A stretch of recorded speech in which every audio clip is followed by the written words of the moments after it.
Мектеп кезде мектепте окуганда бардык жаш балдарда ушундай нерсе көбүнчө болот. 5 мүнөт калганда звонок, 6 мүнөт калганда папкасын жыйнап, башаксын тетиратын жыйнап, звонок болгондо учуп чуркап чыгат эшикке. Ошондой нерсе көбүнчө болот жаш балдарда. Школада, мектепте окуп жүргөн учурда. Ушундай нерсе болду Алинин классында. Бирок Али бардыгы чыгып кеткенден кийин дагы эки жакты карап, тынчап, ойлонуп отурат эле. Мугалими бул нерсени байкап турду.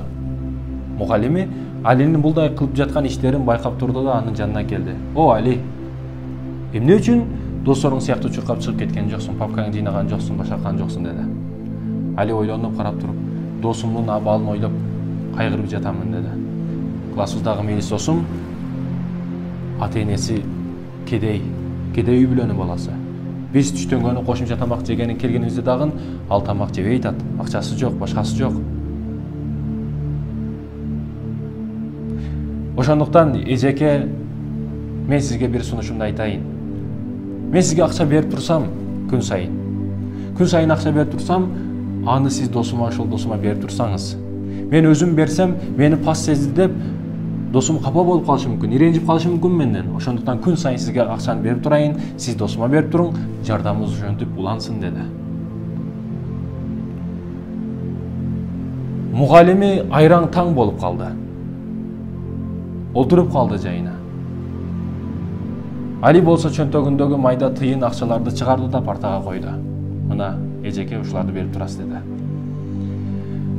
Мугалим ойлонтурган нерсе, бул дагы Али дагы кедей үй бүлөнүн баласы болчу. Али, сен өзүң дагы ушундай кедейдин колунда жок, муктаж адамдын үй бүлөсүндөгү бала болсоң, жаш бала болсоң, эмне үчүн досуңа жардам берейин деп жатасың? Ооба эжеке, мен жардам беришим керек. Бүгүн жардам бербесем качан деди. Анда эжекеси мугалими чоңойгондо ким болгуң келип жатат деди. Чоңойгондо ким болосуң деди. Чоңойсом Кудайым Таалам буйурса чоң бизнесмен болом, колунда жок факырларга, кедейлерге, мискиндерге жардам берем деди. Жардам берем деди. Анда эжекеси, анда чоңойгонуңда жардам бер. Бул акчаларды азыр өзүң ал деди. Мискинге жардам бериши, мискин доско жардам бериши, болгондо да кичинекей баланын жардам бериши.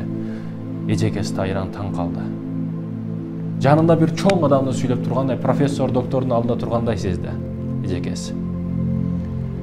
Буларды чөнтөгүңө салганда, чоңойгондо байыганда жардам бересиң деди.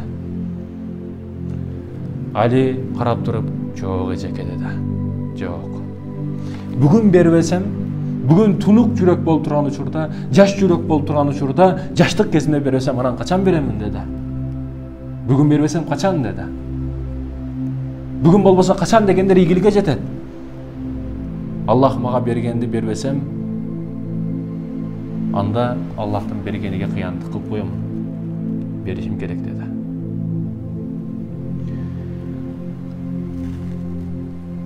Жаш баланы жаштыгынан телефонго көндүрбөй, жаштыгынан окуу жайларга берип, туура жолду көргөзсөң, ал жаштыгынан ынайт. Себеби ал жумшак эле. Сөөгү дагы кат элек, жүрөгү дагы кат элек, эч нерсени көрө элек, ал каяга багыттасаң аппак лист сыяктуу немнен жасаң кете берет эле. Бирок чоңойгондон кийин, 9 класс, 11 класс бүткөндөн кийин анын баш бериши кыйын болуп калат. Себеби чоңойду, көп нерсени көрүп калды. Ошол сыяктуу эжеке, мен дагы чоңойгондон кийин кантип жардам берем, азыр жаштыктан жардам беришти үйрөнбөсөм деди. Бүгүн чөнтөгүмдө 20 сом туруп, анын 2 сом, 3 сомун жардам бере албасам, эртең $1000, $2000 акча чөнтөгүмө түшкөндөн кийин кантип анын канчадыр процентин жардамга чыгармакмын деди Али. Азыр беришти үйрөнбөсөм, чоңойгондо эч качан бербейм. Бүгүн кедейлигимде жардам бербесем, Аллах үчүн, эртең байыганда эч качан жардам бербеймин мен деди Али.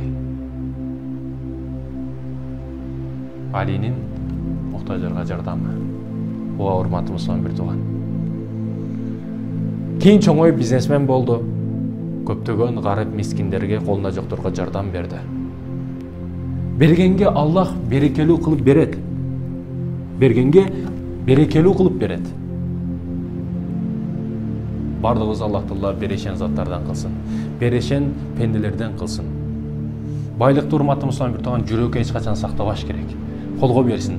Байлыкты колго берсин, колдогу байлыкты эл жер үчүн, мекен үчүн гарип мискиндерге колдонууну насип кылсын бардыгыбызга.